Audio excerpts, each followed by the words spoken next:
Alright, so I want to make another video to go ahead and address when it comes to nonprofits and, aspects. Because keep in mind, when you've paid attention, as long as I've paid attention, there's, a lot of aspects that end up being either red flags or green lights, And ultimately, there are circumstances that end up going ahead and determining if an organization is, in the long term, worth giving another chance or not worth giving another chance. It does very much also matter about, the restructuring, like, for example, alright, one that acted within really bad faith, like really bad faith, that I've talked about in the past, the Wounded Warrior Project. Alright? Now understand, the factor that, they've actually been able to go ahead and fix some of the issues that ended up being some of the main issues, like there was a lot of backdoor deals that ended up happening that were predatory, and ultimately, from the point now of the ousting of Tim Mock, things have actually, from what I understand, gotten more proper on their mission statement, Like before, there was a lot of, financial abuses and waste, and now they're more focused on the actual task at hand as far as permanent housing, the actual recognition, too, of, what ends up being considered being of service, considering that one of another downfalls that the Wounded Warrior Project had was they wouldn't recognize, when somebody had actually been volunteering a lot of their time and efforts to go ahead and help with that, ultimately, a lot of the deals that ended up going ahead and getting swept under the rug were dealings between the Wounded Warrior Project, Lions Club, and Veterans of Foreign Wars. Now, some of the scandals that pretty much got overlooked, alright? Like, for example, the misuse of compound pharmaceuticals by Veterans Affairs, to go ahead and try to cut some of the cost. Not to mention that, a lot of outdated regulations that were meant to go ahead and try to use stall tactics and delays to try to cut down on, approval ratings. Like, for example, the paper submission process, alright?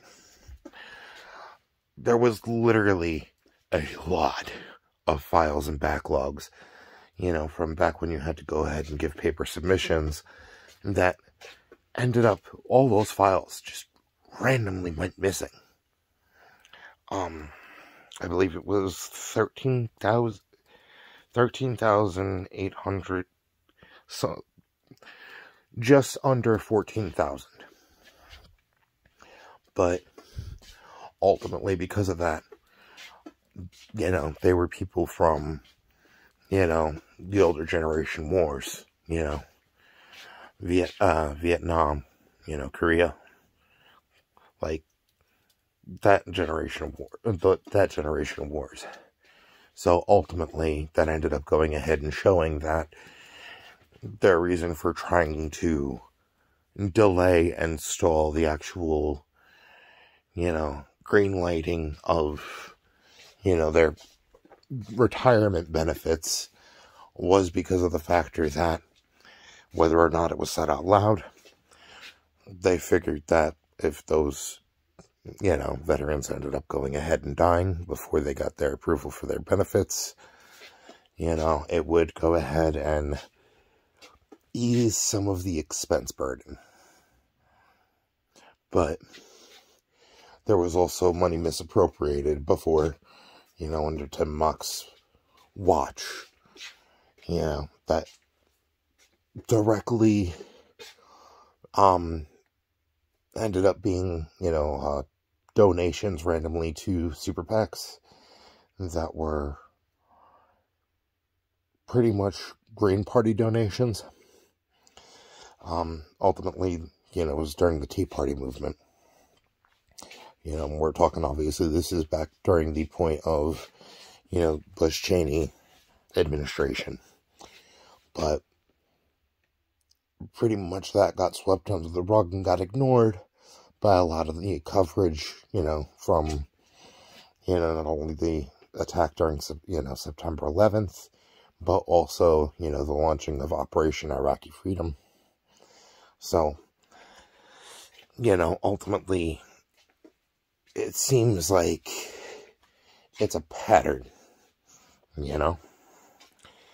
but there are ultimately organizations that end up getting more popular than the ones that actually go ahead and do follow the mission statement. Like, for example, Autism Speaks, alright? I personally don't trust Autism Speaks because of the factor that, they keep going ahead and saying that their, mission is to go ahead and find a cure for autism. There is no cure for autism. There's no need for a cure for autism. If anything, what there needs to be is more of a societal acceptance of autism and understanding the levels of social awareness, when it comes to, people on the autistic spectrum. And, also the discrimination during the, diagnostic process, as well as an understanding that people that are autistic, we don't deal with a psychological issue, alright? Autism is neurological. If anything, it's, the way to understand it is, the misfiring of specific neurons that end up going ahead and causing a different mental processing. So ultimately, if you really want to go ahead and insult somebody who's autistic, keep going ahead and telling them that they have mental issues. It's like, no, autism is a psychological issue. Not to mention that, but a lot of the research that you're going ahead and quoting is outdated. Ultimately, a lot of people that, are autistic ended up getting misdiagnosed, or it seems like the diagnosis go hand in hand between ADHD as well as autistic spectrum disorder. That finding only ended up going ahead and being found after 2013. So ultimately, if you ended up getting diagnosed or got tested, at the point of, anywhere from the early 90s to, the, to 2010 point, there was still a lot of stigmas around it, not to mention that, but a lack of understanding, and that development ultimately has been not widely understood and vocalized. It's the same equivalent as people not recognizing the factor that the DSM-5 looked at, same-sex attraction as a psychological disorder until the DSM ended up going ahead and changing that back in 2012.